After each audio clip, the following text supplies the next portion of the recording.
Pasteur, allons-y, parlons des femmes. Ah, encore? Écoutez, ça intéresse tout le monde. Et de toute manière, vous avez dit que le seul livre que vous défendriez contre femmes et maris, c'est le deuxième sexe.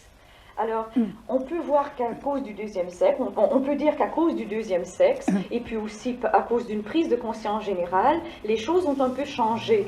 Alors, je voudrais savoir, qu'est-ce que vous pensez de la question féminine aujourd'hui? Qu'est-ce qui va et qu'est-ce qui ne va pas? Je pense que dans l'ensemble, ça ne va pas bien du tout pour les femmes aujourd'hui. Je pense que ça va même moins bien qu'au moment où j'écrivais le deuxième sexe. Parce que quand j'écrivais le deuxième sexe, j'avais un vif espoir que la condition des femmes allait profondément changer. C'est ce que je dis d'ailleurs à la fin du livre. Je dis que j'espère que ce livre sera un jour périmé. Et malheureusement, il ne l'est pas du tout.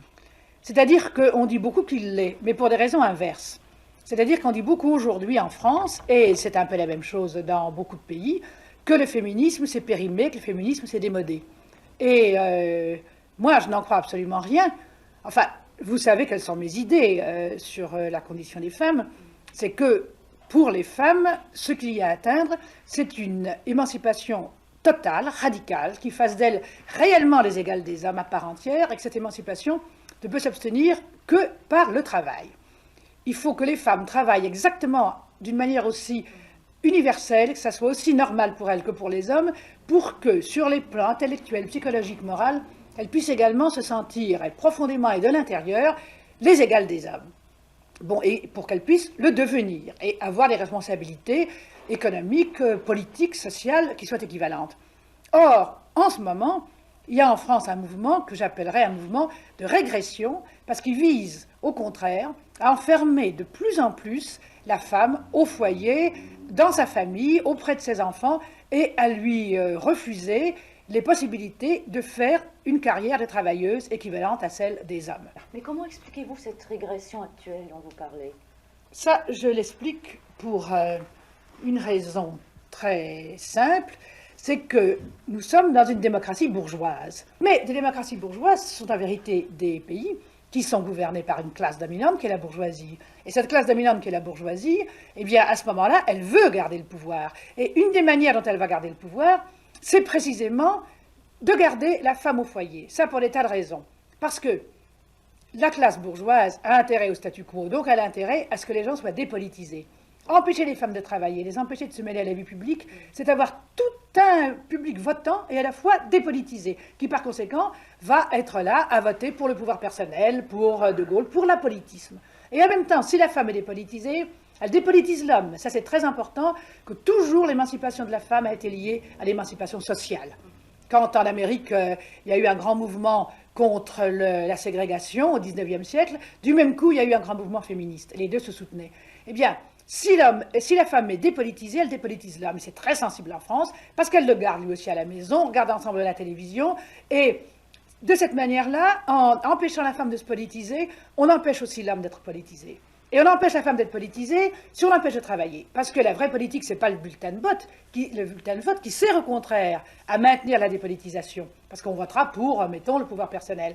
C'est la participation à des syndicats, à des groupes de pression. C'est par le travail seulement, par la vie économique, qu'un individu peut s'intégrer à la vie sociale. Alors, on maintient la femme loin de la vie économique, à la maison, donc on la maintient loin de la vie politique. Si vous voulez, je crois que c'est une des raisons très fortes pour lesquelles il y a tout ce mouvement contre l'émancipation féminine. Et ajoutons aussi qu'une société bourgeoise, naturellement, veut maintenir en même temps que ses infrastructures, ses superstructures, c'est-à-dire sa morale et son éthique, et que parmi les valeurs de la bourgeoisie française, il y a essentiellement toutes les valeurs de la féminité, de la maternité, de la vie d'intérieur, de la vie de foyer, etc., etc. Alors notre bourgeoisie moderne et technocratique conserve sur ce plan-là toutes les valeurs de l'ancienne bourgeoisie. Il n'y a là-dessus pas de changement. On a pu espérer un changement parce qu'on a eu besoin un peu que les femmes travaillent après la guerre de 14-18. C'est à ce moment-là qu'il y a eu vraiment une promotion de la femme. En 1945, on a pensé qu'il allait en avoir une autre et que la femme allait vraiment s'émanciper. Et puis les conditions économiques sont telles que finalement il y a du travail. C'est aussi peut-être la première réponse que j'aurais dû vous donner. Il y a du travail finalement pour 26% de femmes et pas pour davantage. Et du moment qu'on ne peut pas prendre les places aux hommes pour les donner aux femmes, du moment qu'il n'y a pas de place pour les femmes, Eh bien, il faut faire une chose alors, les décourager, les dégoûter du fait de travailler. On les décourage de travailler parce qu'on n'a pas de travail à leur donner, en gros, c'est ça. Si on avait besoin de travail parce que, par exemple, la société serait différente et qu'il y aurait des possibilités économiques beaucoup plus riches ou une autre distribution du travail, à ce moment-là, on leur créerait une autre idéologie et on les persuaderait au contraire qu'une femme est d'autant plus féminine, d'autant plus attirante, d'autant plus intéressante, etc., qu'elle travaille. Il y a des femmes et beaucoup d'hommes qui disent qu'une expérience capitale vous a manqué, celle de la maternité, et que sur ce point vous êtes mutilé.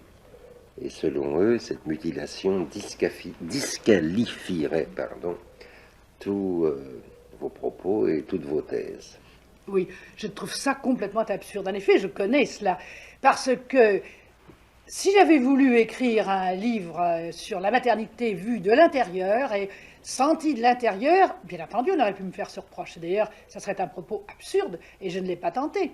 Mais quand j'écris le deuxième sexe, je fais un travail de sociologue, d'anthropologue, et je parle du dehors, de conditions qui sont tout à fait différentes de la mienne.